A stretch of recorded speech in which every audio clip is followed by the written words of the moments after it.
After 3 days and 2 nights in the air, Solar Impulse 2 lands in California on its solar-powered trip around the world. The plane touched down at Moffett Field in Silicon Valley at just before midnight on Saturday evening, capping a 63-hour journey for pilot Bertrand Piccard, who was only able to take 20-minute naps as he crossed the Pacific.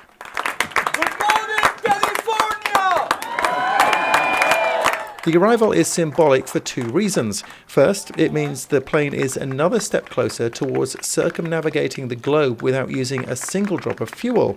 And second, it marks a successful resumption of the mission, which has been stalled for the last 8 months in Hawaii due to battery problems and poor weather. Around 100 people were on hand to see it land, including Google co-founder Sergey Brin, who was spotted talking to Piccard after the landing.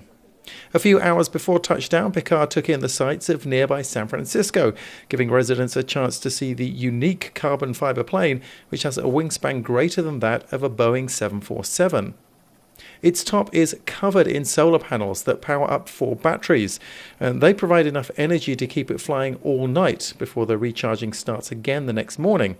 It was a problem with that system that caused the delay in Hawaii, but now everything's back on track. Piccard told me he planned the ambitious global flight to highlight what's possible with clean energy. Today, if we were to replace the old polluting devices by new modern clean technologies, we could divide by 2 the CO2 emissions, and at the same time we would create jobs and make profits. So we have to explain that today protecting the environment is profitable. And it was not the case in the past. He says green technology has reached the stage where it no longer represents a financial sacrifice.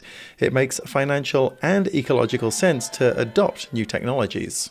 CO2 is not just something that destroys the environment. CO2 is something that destroys the industry because it's not efficient, which means that it's more expensive. And if we explain things in a logical way, we don't need to be ecological anymore. Logical is enough.